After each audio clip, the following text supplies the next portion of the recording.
Pessoal, bom dia, boa tarde, boa noite. Vamos prosseguir aqui. A gente está aí quase que na metade desse estudo nosso de leis de Newton. Então vamos prosseguir aqui nessa disciplina nossa de Física 1.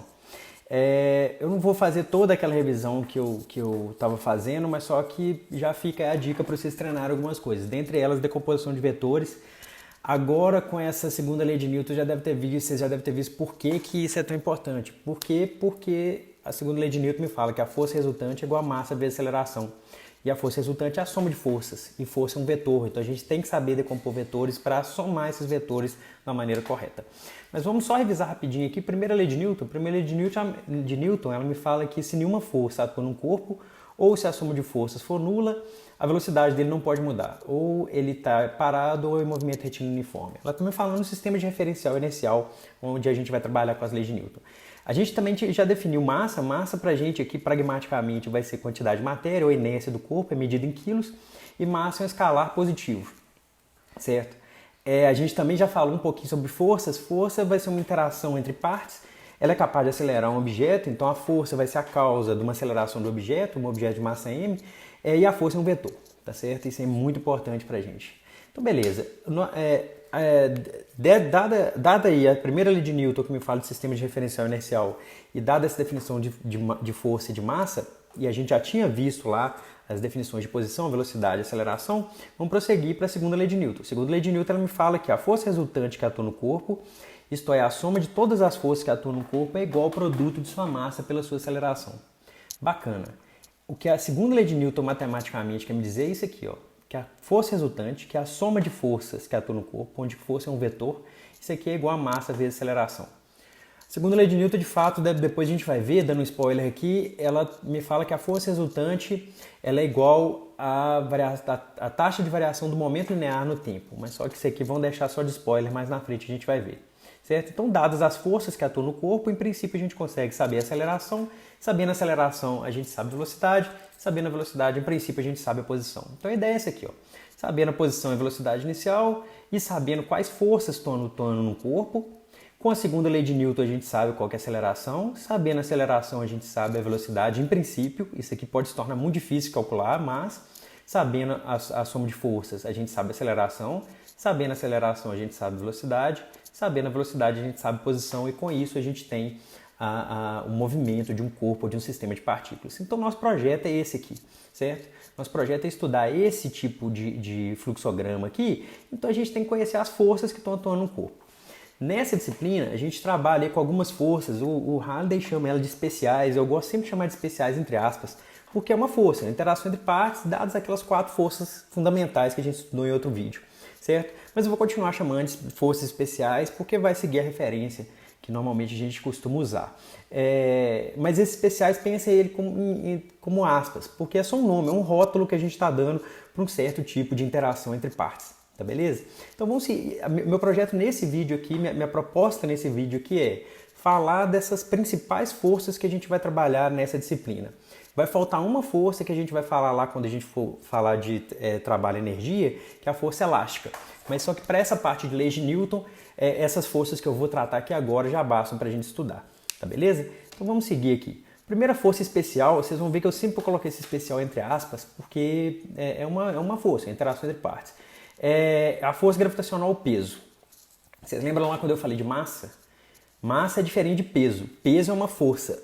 Massa é um escalar. Massa é um atributo do corpo. Essa borracha tem 35 gramas, tá certo? Então 35 gramas é a massa dela, ponto final. Só que o peso dessa borracha, ela pode ter um peso aqui na Terra, ela pode ter um outro peso na Lua, em Júpiter, em Marte e assim por diante, certo?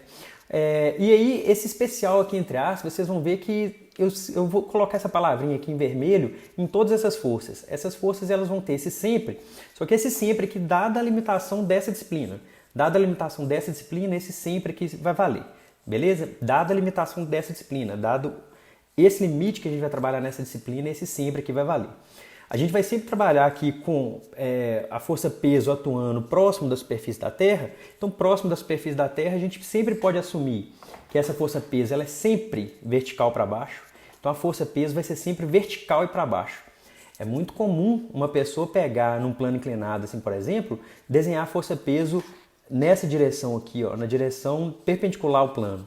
Não é assim, a força-peso ela é sempre vertical para baixo, sempre vertical para baixo. Tentem lembrar disso. Por quê? Porque vocês lembram lá que eu falei que força é interação entre partes?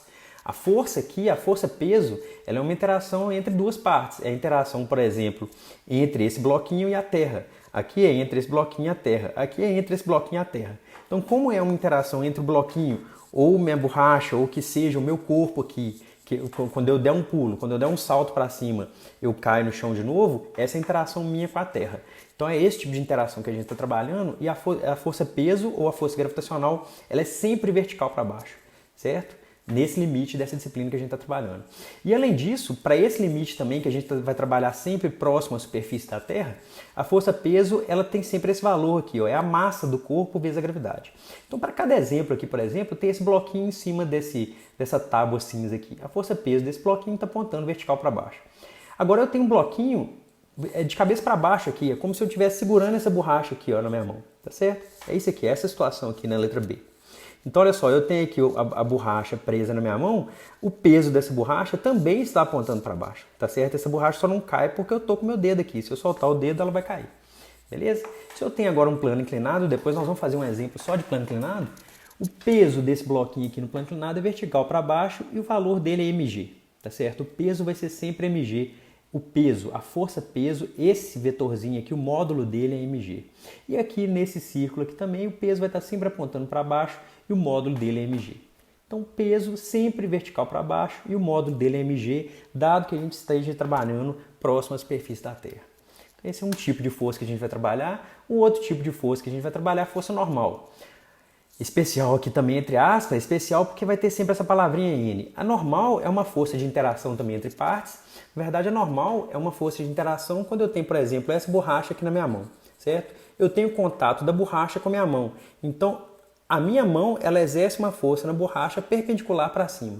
Então, uma força de contato entre partes. Então, por exemplo, quando eu faço isso aqui com a minha mão, aquele emoji do high five, né? Ou é rezando, sei lá como é que vocês chamam isso aí. Então, quando minha mão está espalmada dessa forma, essa mão minha aqui, essa mão aqui, ela está sentindo uma força pro lado de cá, tá certo? Saindo aqui, e essa outra mão minha tá sentindo uma força para cá, beleza?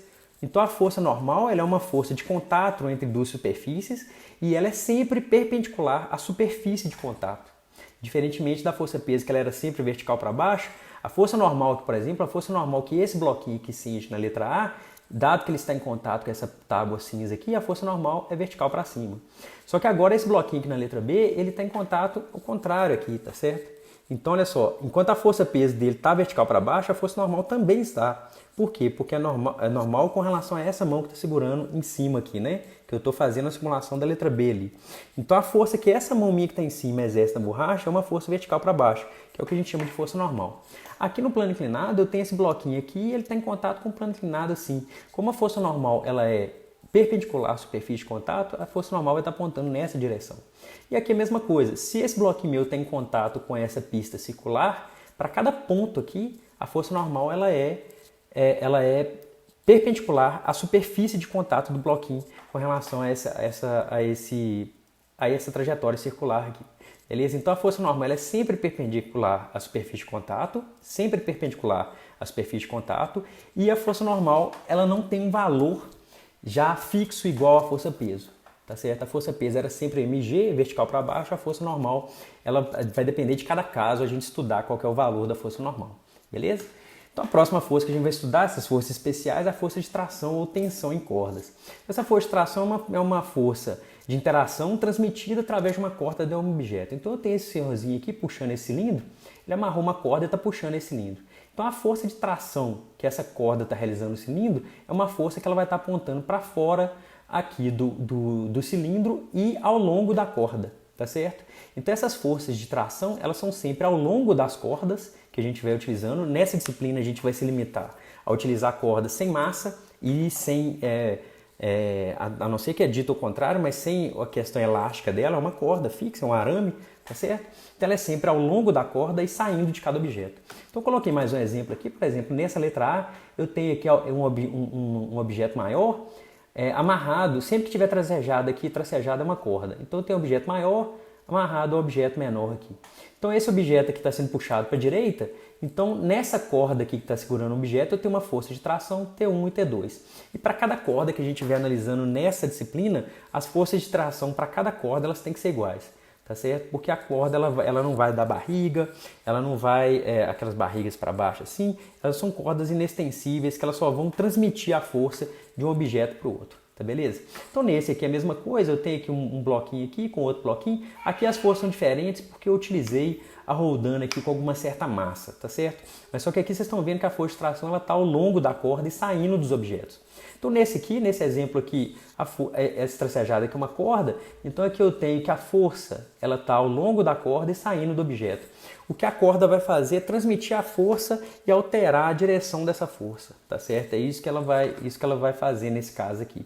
Nesse caso aqui é a mesma coisa, para cada corda que eu tiver aqui eu tenho um ponto, um nó, então eu tenho aqui uma corda, uma outra corda, uma outra corda. Então para cada corda dessa aqui, vocês estão vendo que a força de tração ela está saindo dos objetos.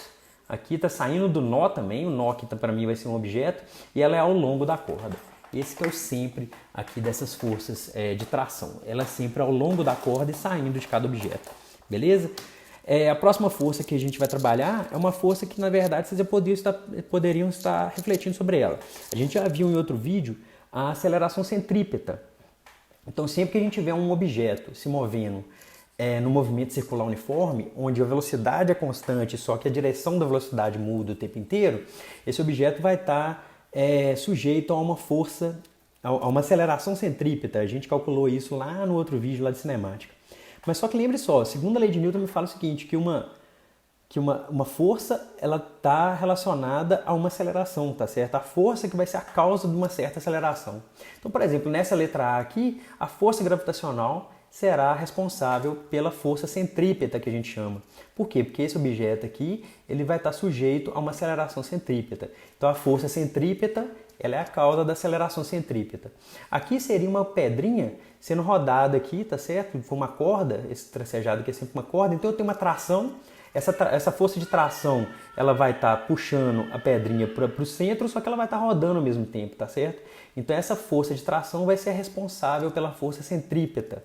Aqui um carrinho aqui, quando ele estiver fazendo aqui uma lombada muito grande, uma curva muito grande, essa forcinha aqui para cima, apontando para o centro da circunferência, junto com esse peso aqui para baixo, eles vão ser responsáveis pela força centrípeta. A força centrípeta, na verdade, ela é a resultante das forças direcionadas ao centro da circunferência que o objeto esteja percorrendo. E aqui a mesma coisa, esse bloquinho aqui percorrendo esse círculo, nesse ponto 1 aqui, a força centrípeta é dada pela resultante das forças apontando para o centro, nesse ponto 2 é dado pela resultante apontando para o centro, nesse 3, nesse 4, a mesma coisa.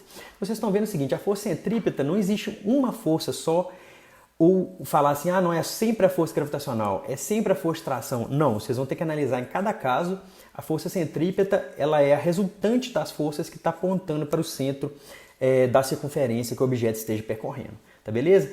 Léo, e essa força aqui, peso aqui para baixo, essa aqui e tal, essas forças elas vão estar variando o módulo, essas forças que não estão apontando para o centro da circunferência, elas vão estar variando o módulo da velocidade desse objeto meu. Basta vocês darem uma pensada aqui ou me questionar depois por e-mail no grupo que a gente responde.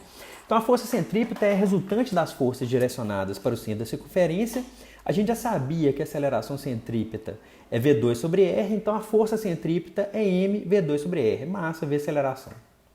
Beleza? Então essa aqui que é a força centrípeta. Ela sempre aponta para o centro da circunferência. Beleza? Então prosseguindo aqui, a próxima força especial que a gente vai ver é a força de atrito. Força de atrito, a gente vai ter um vídeo só sobre força de atrito. Certo? Que a gente vai fazer alguns experimentos mentais aí sobre força de atrito. Mas a força de atrito é uma força de contato também. E aqui vocês estão vendo que a força centrípeta, por exemplo, aqui é a interação gravitacional. Aqui é a força de tração. Aqui também é uma força normal. Aqui também vão ser forças normais, junto com a força peso. Então depende, a força centrípeta depende de quem está realizando esse tipo de interação. Mas vocês estão vendo que é sempre interação entre partes. A força de atrito também é uma força de contato. A gente já tinha visto força de contato antes. Qual que era a outra força de contato que a gente viu? Era essa aqui, ó, força normal. É uma força de contato entre duas superfícies. Eu tenho duas superfícies, essas duas superfícies elas vão ter uma força normal entre elas aqui. Normal por quê? Normal é porque ela é normal à superfície de contato, ela é perpendicular à superfície de contato. Então, olha só, uma força de contato é normal, a outra força de contato que a gente vai estar trabalhando dentre essas forças especiais é a força de atrito. A força de atrito ela tem uma característica interessante, que ela é uma força de contato entre duas superfícies. Ela tem dois regimes, aqui eu estou dando um spoiler, daqui a pouco a gente vai ver um vídeo só sobre força de atrito. Ela tem dois regimes, um regime estático e um regime cinético, e ela é sempre contrária à tendência de movimento. E essa tendência de movimento não é óbvio e não é trivial entender essa tendência de movimento, certo? Então, por exemplo, quando uma pessoa está andando para frente, pergunto para vocês, para onde está apontando a força de atrito? Para frente, entre os pés e o chão. A força de atrito entre os pés e o chão da pessoa está apontando para onde? A pessoa está andando para frente. Para onde está apontando a força de atrito?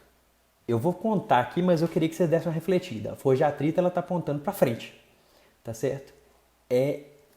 Tem vezes que a gente dá uma travada nisso. É bom vocês darem uma refletida nisso. Se uma pessoa está andando para frente, a força de atrito ela está apontando para frente. Aqui nessa letra B, eu pego aqui um carro de Fórmula Indy, numa curva oval, numa curva circular. Se o carro está fazendo uma curva aqui para a esquerda, a força de atrito seria o quê? Qual que seria a tendência do carro? A tendência do carro é escorregar, certo? É escorregar na pista, é sair da pista aqui, ó. É sair junto com o mouse aqui, ó. A tendência do carro é essa. Ele não sai por quê? Porque existe atrito entre os pneus e o asfalto. Então, como existe atrito entre os pneus e o asfalto, o carro não sai, ele consegue continuar a curva. Então, a tendência do carro, olha só, deixa eu repetir aqui, a força de atrito ela é sempre contrária à tendência de movimento. A tendência de movimento do pneu, Léo, mas o carro vai continuar andando para cá. Ele está tracionando, mas a tendência do pneu é escorregar para fora, é seguir a inércia dele, certo? Só que ele não escorrega por quê? Porque existe atrito entre pneu e asfalto. Então, olha só, a tendência, o carro está rodando aqui, só que a tendência do carro é escorregar para fora. Só que ele não escorrega porque existe atrito. E esse atrito está apontando para o centro da curva. Tá beleza? Isso aqui é bom vocês darem uma refletida sobre isso aqui, galera. Essa letra C aqui tem uma pessoa escorada na parede. A tendência do pé da pessoa é escorregar para frente. Vocês concordam? Só que ele não está escorregando. Essa pessoa está parada aqui. Então, se a tendência do pé é escorregar para frente, a força de atrito está apontando para trás aqui. Beleza? E esse aqui, bloquinho. Se eu tenho um bloco aqui com uma força F puxando esse bloco para a direita, ou a tendência dele de movimento, ou o próprio movimento dele é para a direita, a força de atrito então é apontando para a esquerda. Tá beleza? O que vocês têm que refletir aqui é, a força de atrito é sempre contrária à tendência de movimento do objeto. Ele pode estar em movimento ou não. Essa é que é a questão. Ele pode estar em movimento ou não com relação à superfície de contato dele. Tá certo? Tem alguns exemplos e exercícios para vocês fazerem na apostila sobre isso. Então, beleza. Então, olha só. O nosso programa aqui da mecânica é esse, ó. Se a gente souber que a posição e a velocidade inicial do corpo, conhecendo as forças a gente sabe a aceleração, conhecendo a aceleração a gente sabe a velocidade, conhecendo a velocidade a gente sabe a posição. E pronto. Nesse vídeo a gente acabou de estudar as forças que a gente vai trabalhar nessa disciplina. Ainda falta a gente especificar a força de atrito, daqui a pouco a gente chega lá. Só que a gente já sabendo que existem essas forças, a gente já consegue trabalhar e fazer os exercícios. Então eu espero que vocês já vão tentando fazer isso aí. Beleza? Então basicamente é isso esse vídeo. Esse vídeo ele é um vídeo um pouco mais denso, que a ideia dele é tente observar quais forças estão agindo num certo objeto, sabendo quais forças estão agindo no objeto, observe para onde que elas estão apontando, faça a força resultante, fazendo a força resultante você tem a aceleração, com a aceleração você tem as demais quantidades. A ideia é essa, beleza? Então é isso aí, um grande abraço para vocês, falou, tchau!